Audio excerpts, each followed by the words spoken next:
Hello everyone and welcome to episode 96 of the Cherry Heart podcast. I'm Sandra and this is a crochet and knitting podcast with some sewing and other crafty bits and bobs thrown in. You can find the show notes for this podcast on my blog, which is cherryheart.co.uk. If you just click the three lines in the corner and use the menu, you can navigate to the show notes for this episode. You can also find me on Instagram as as Sandra Cherry HRT, and around the web as Cherry Heart. And you can also navigate this video using the chapters below. If you look in the description box with the little arrow, just click that to show more. There'll be a list of chapters and you can just use those to jump to different sections of the video, so you can watch the bits that interest you. How are you? How have you been? I think I'm finally back without leaving it for weeks and weeks and weeks, which is quite an achievement. Thank you for joining me. Thank you for coming back if you're a returning viewer, and if you're trying this podcast out for the first time, I hope you enjoy it. Yes, what have you been up to?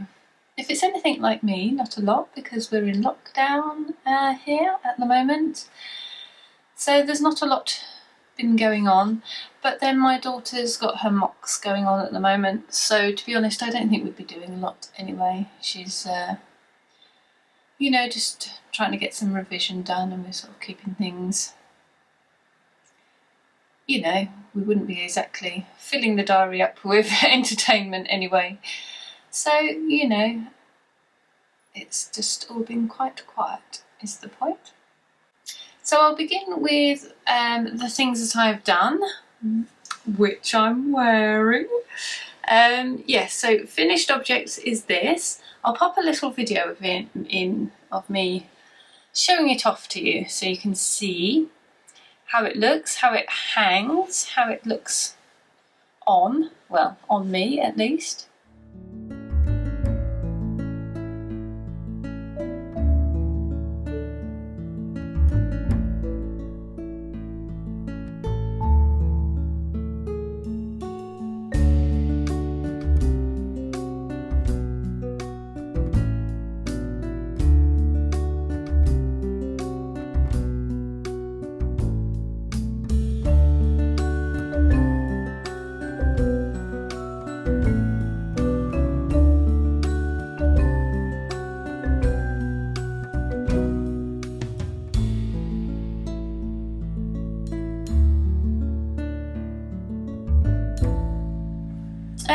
So I'm done. I really enjoyed this project. It's a really lovely project. So it's I'm not quite 100% sure I'm pronouncing it right, but it's either the Shusui or the Shusui Shawl. I'll pop it down below so you can see the spelling. It's by Suzanne Summer.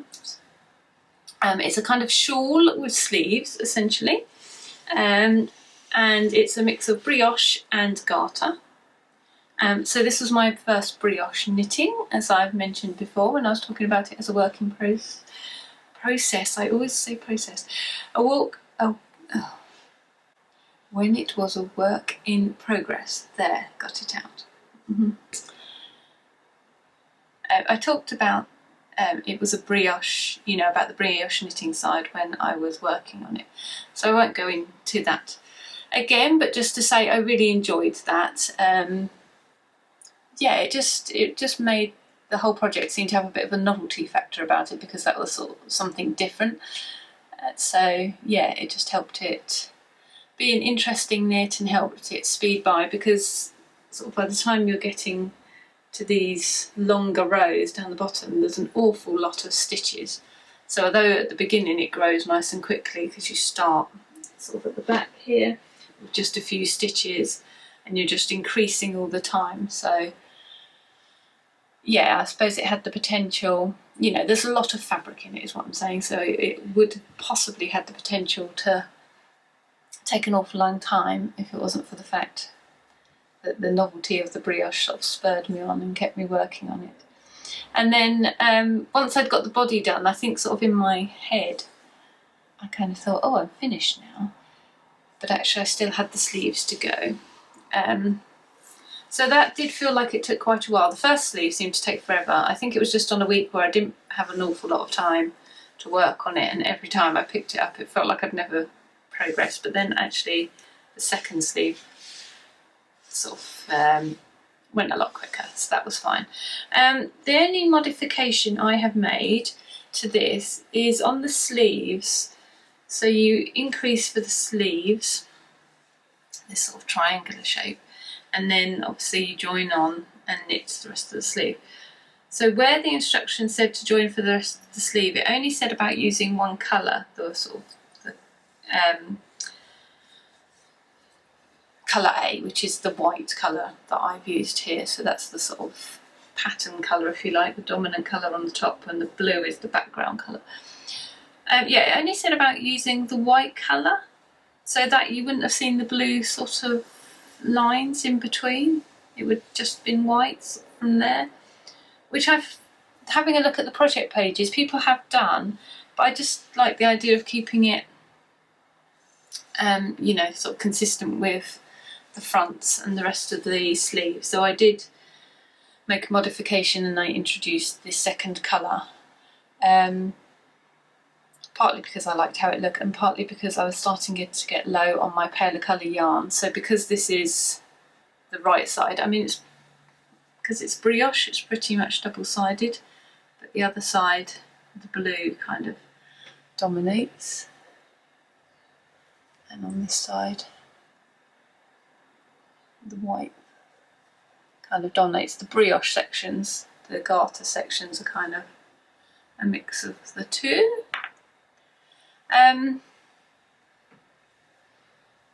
Yes, so you use slightly more of this paler, sort of the colour that's dominant on the right side. So I didn't have quite so much of that left. Oh, and the other modification I made is on the pattern there is a third colour which is used for the I-cord bind off along the bottom. So it's got I-cord on these edges, which is kind of knitting as you go along, and then you add an I-cord bind off to the end, which took quite a while because obviously you're not doing a normal cast off, you're actually knitting on an I-cord, but so worth it.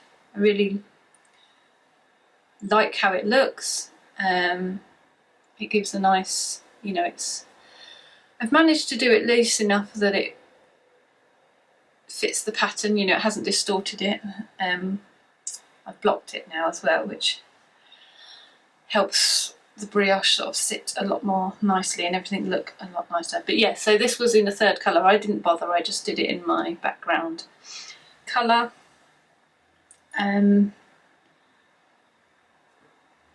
Yeah, because I just wanted to. I think in the pattern she sort of shows it with a sort of snazzy contrasting colour, and it does look really good. And I did wonder about doing that. I've got a nice sort of hot pink colour I could have used, but yeah, I just decided to sort of go with that and just keep it all, you know, without the contrast, to keep it a bit more neutral, I suppose.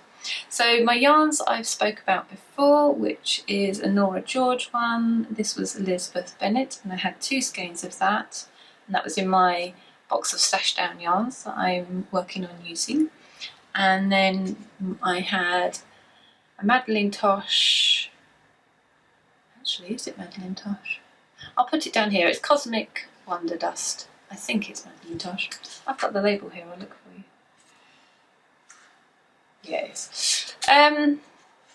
So I had a skein of that in my stash down box, and then I just needed another one to pair with it. I didn't have another 2, you see, to be my paler colour. So then I picked out and stashed this one, which is Hedgerow Yarns in Funfetti. There's not much of that left at all, as you can see. And then what I did is I started with this as my white colour at the top. Then I started alternating in rows of the Funfetti as this one started to get a bit low, and then I gradually at the bottom here it's pretty much just the Funfetti in blue. I think that works not too bad. yeah, that side, it kind of graduates in better than others. That side it doesn't look too bad. This side there is quite a line, but I think it's just the way the funfetti yarn just pulled slightly in a few areas. I think there's a patch on the back, perhaps you'll have seen when I showed the video. I think there's a sort of a little patch, but it's on the back so I don't care, and it's just really nice, the little speckles in the funfetti colour. I don't know if I'm getting close enough that you can see that well. Yeah, they're just such little pretty pops of colour.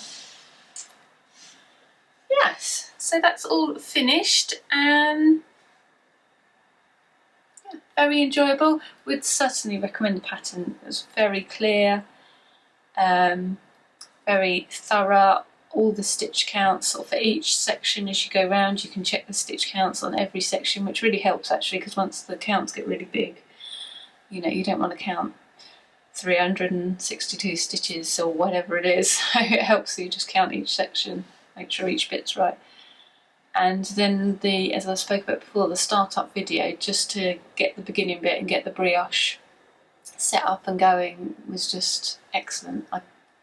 I couldn't have done the pattern without it, I don't think. I think I really would have struggled, so that was very good. So yes, excellent, would highly recommend. And I think I'd like to make some more of her patterns actually. I was looking through and yeah, she's got some really nice ones. She's got a nice jumper that I really like the look of that she's brought out recently. I'm going to see if I can show you.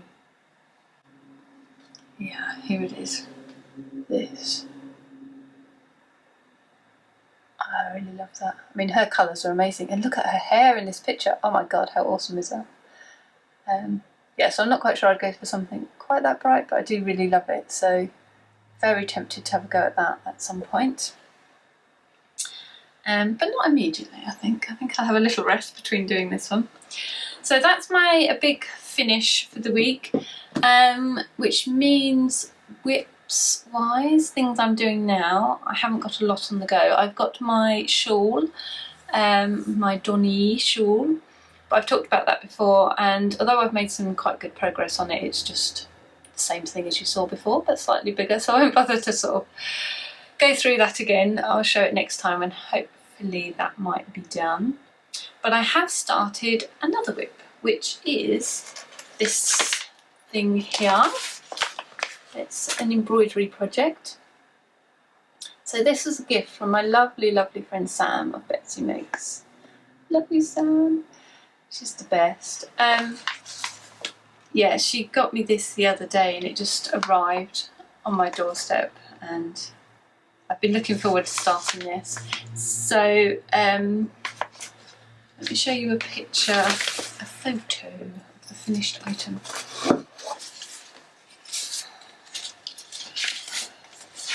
There we go, so there it is when it's done. So just a really lovely little Christmas heart. And I just find embroidery, somehow it seems like such a relaxing thing. I think because it's a little bit slower maybe, and I'm not quite so used to it. Anyway, that makes it slower, I suppose. But it just feels like a nice relaxing project, so that's the perfect thing for the moment. So I thought I would wait till I'd finished this, but now I have. I'll show you what I've got so far. I haven't done very much so far. I only started the other day. But I've got my little hoop set up. So it gives you everything you need in the kit. So this is the front piece of fabric and they've actually drawn the heart on.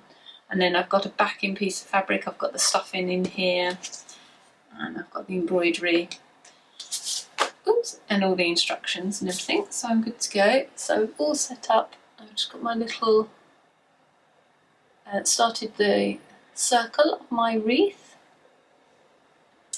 Yeah, so I don't think that will probably take very long to do, but it's a lovely just easing me into Christmas kind of project. It's the end of November now. I don't think we'll be doing the whole sort of start Christmas early thing particularly because I just don't think we'd have time really. yeah, so I haven't got like decorations out early or anything. We'll probably just do things in about the normal way we would, because that's just the way it kind of fits in for us.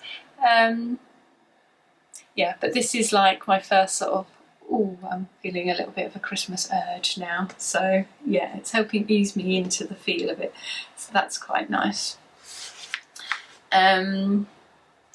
Because I'm going to, well, hopefully I'm going to be doing Vlogmas this year. Well, I am. I plan to be, and I am. But as I mentioned, daughter has mocks, and they've got study leave as well. So while the mocks are going on, so you know, I'm going to be back and forth, sort of getting her to and from exams. She's going to be studying from home, and obviously with the lockdown and everyone, you know, still working from home going on, there's more people in the house, and so I'm not quite sure how it will pan out, and just everything's a bit different for us this year, obviously, anyway. So I'm sort of spending more time with my dad and things like that occasionally. So yeah, I don't know quite how it will pan out in terms of video content, but I'm hoping to get something together anyway, because I kind of enjoy doing it. And hopefully you'll enjoy watching it, or some of you will maybe. But yeah, so that's what I'm working on at the moment. I think next I'll just wanted to mention that I'd got the pattern for these two out, so I think I'll talk about that next. So this will be pips then, or patterns in progress. So this is a completed pattern and it's out now. It's on Ravelry, it's on Love Crafts. I put it on Instagram, that's what I was going to say. So I've got the links on my Instagram, or obviously I'll have them in my show notes. So there's two shawls, but it's one pattern. There's just slight variations that make them different. So I'm calling it the Golden Summer Breeze, so that's what the pattern's called. So this one is going to be the Summer Breeze part, and this is the Golden Summer part. So the main body and the pattern and everything is exactly the same, and it's basically just yarn choice and then the border that's different. This one has the little flowery edge, little blossom flowers on it, and I did it in cotton, so it would be nice and cooler. So it's kind of about, I wrote about this on the blog, so I won't talk too much in case you heard about it, but it's kind of about that transition. Like summer itself isn't my favourite, but the transitions in and out of summer are really nice. So this is kind of early, from spring to summer, and then this one is sort of more the end of summer and the golden, gorgeous golden light that you get at the end of summer. So this one's a little bit more, the border is a little more simple, and I just added these little tassels for some nice wiggle. Yes, so that is out now and available to purchase should you wish.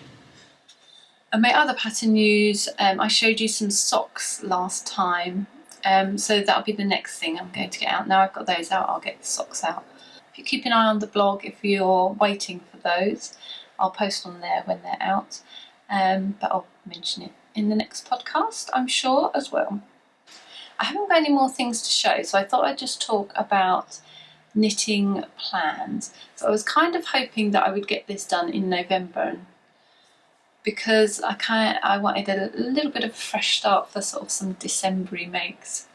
I want to use some of my advent calendars that I got last year. I didn't actually get any yarn advent calendars this year.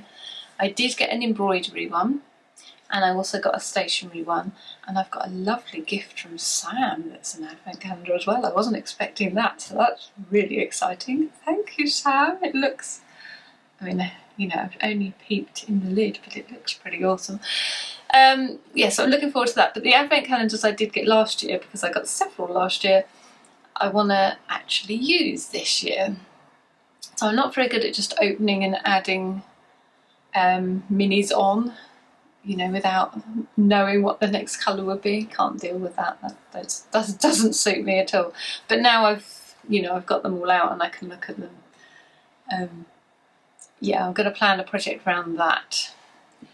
So what I was thinking for that, I'm going to have to find them all now, aren't I? So my plan for the minis is probably going to be this, which is the Dust of Shawl wrap by Helen Stewart. It is beautiful, but it's also incredibly big and incredibly long. I think this came out possibly 2 Christmases ago. And I know a lot of people have made it, you know, you wrap it around a few times and you've still got great lengths to go. So if I made it like that, I don't see myself really being able to wear it very often. So I might just make it smaller and as a kind of a wraparound cowl. I think that's probably my most likely option, actually. Yeah, it would use less minis that way, but it's better to make something you think you're actually going to use, isn't it? That was my one plan. I'm also thinking that I would like to make a hat. I actually want to make 2, but Sam brought out a hat. Sam, it's the Sam from Betsy Makes episode. Sam brought out a hat pattern just the other day, and that's really gorgeous. She's got some kind of Christmas trees Fair Isle pattern on it. Now, I'm not very good at Fair Isle though, or stranded knitting I suppose, but I thought I might have a go anyway because I really liked it. I'm going to look at the picture to show you. So there we go. It's the Tensmere hat. I think that's how you say it. Tensmere hat by Samantha D. Sam of Betsy Makes. That's an Aran. Wait, no, I haven't got very much Aran at all. I think I've got some cotton and not a lot else. So I was wondering about using 4-ply and doubling it up. And I was just looking through my box of Splashdown yarns, and I've got some contenders for the base colour that I kind of like. So I quite like this one, which is a Wollonvine yarn. And I quite like this Elm Tree Yarns one, though I'm less convinced by that.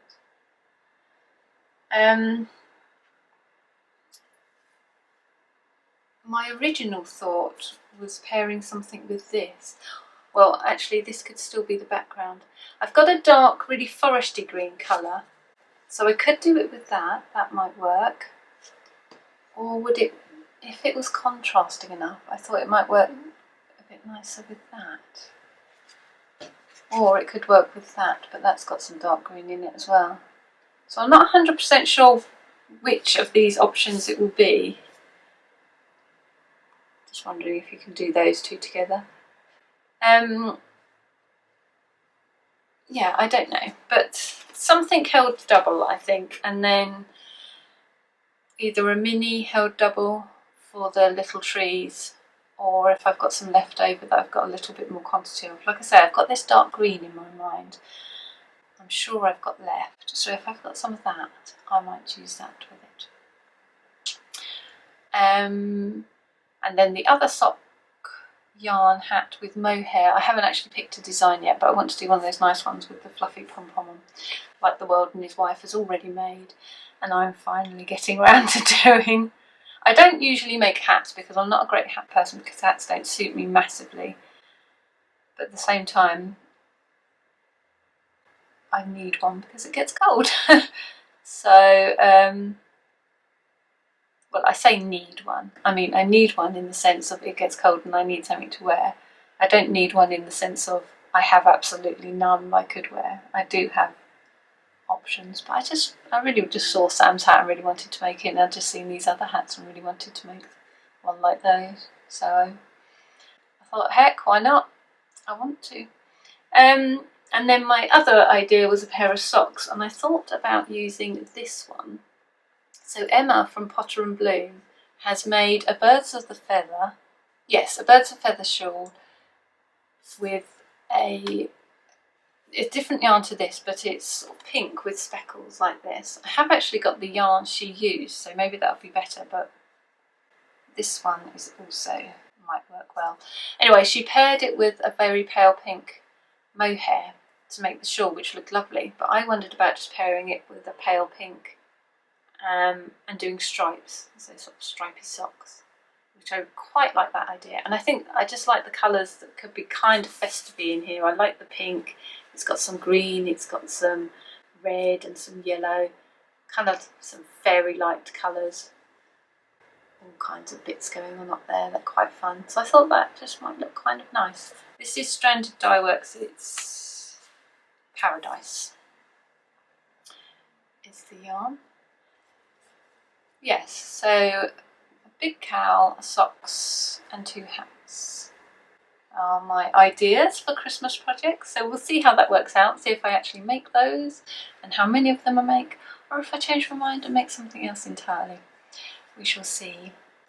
So that's my plans, and then but this did arrive in the post the other day. Romantic Crochet by lovely Emma of Lulu Loves. She has a podcast as well. She's got a blog and she's got her podcast. So I always watch Emma. She's just lovely. She's just lovely. She does Vlogmas as well, and she has a lovely style. And this book, it just captures it all brilliantly. It's so Emma, and she's even the photos. It says photos by Emma as well. Let's find a picture of her to show you. But I was so impressed. I was like, wow, it's amazing work, Emma. Congratulations, because if you're watching, it's fabulous. Oh, but there she is, right at the beginning. But there's some lovely projects. I mean, you can see on the front, there's some lovely projects in here. And normally with crochet books, you normally find a couple of things that you like, but this is really good. There's a lot in here I like and would actually make as well. And just, as I say, the pictures are fantastic. This top I like. I'll show you on a different, there's the pattern page. This is pretty, very Emma-esque colours. Collar as well. That's very Emma's style. She's just got a lovely style, just really nice. Very tasteful. Always just has really nice stuff, and everything she sort of presents looks really nice. I'm always so jealous of these people that are so good at this sort of thing. Oh, this shrug I like as well. Totally see making that. Oh, this is the top I really like. Love that. I'm going to make that, I think. Yeah, really like that. And then just this picture. I mean, I don't need a tea cosy, but everything about that picture just makes me want that one. Look at this picture of it on the back as well. Sort of ridges, pretty ridges. It's just so adorable. How can you not want one of those? Yes. So I know she's doing a book tour at the moment on Instagram, possibly on blogs as well, I don't know, but I've seen it on Instagram. But yeah, I just wanted to say thank you ever so much for the copy, Emma. She did give me another copy as well, which means I can do a giveaway for this. I might do that in the new year actually, so that hopefully sort of postage has settled down, what with Black Friday and Christmas stuff. I thought might be easier to leave it till after Christmas, and hopefully things have settled down a bit before I try and start sending parcels out, potentially anywhere in the world. So yeah, that will be something to look forward to, I think. But thank you ever so much for letting me have a copy of those, Emma. That was very, very kind of you. If you were here for the last episode, just thank you ever so much for your comments. Again, I hope you'll forgive me for a bit that I'm not replying to people as much as I normally would. Yeah, but just if you commented and I've hearted it, I've seen it, I've liked it, but just thank you so much for your comments. So many of you understand what it's like losing a pet. Yeah, it's not easy. It's not an easy thing to do by any stretch of the imagination. So yeah, I just wanted to say thank you for that, and use this as a kind of global to reply to say I'm sorry I'm not replying directly, but I do really, really appreciate it. I wish I had time to go back to all of you, but thank you so much anyway. I think that's probably it from me for today. I will hope to be back before too long to do my special Christmas episode. Normally I'll probably try and fit 2 podcasts into December, but with Vlogmas and, like I said, a few bits going on this year, I'm not sure that will happen. So I'll probably just go for one in December and do my Christmas special down by the tree. Yeah, and I shall talk to you more then. Just starting to have those you know, reflective thoughts, you know, as it comes to the end of the year, you start thinking about, well, it's not a year you want to dwell on too much, is it, quite frankly? But the more acceptable elements of it, I'm thinking about yarn related, basically, I suppose. Yeah, and just some ideas about what I might want to get up to next year, maybe. But anyway, I thought that would be more appropriate to talk about next time, if not in a New Year's episode. But I'll leave it there for now. So thanks ever so much for joining me, and I hope you've enjoyed it if this is your first one. If you made it this far, thank you. And if you want to press the like button or subscribe or do any of that stuff, that would be good. Should mention that, always forget to mention that. But yeah, thanks ever so much just for being here, and yeah, it's very much appreciated. And as ever, I hope you get some nice, quiet, crafty moments between now and when I see you next. And I hope the same for me too. Okay, bye.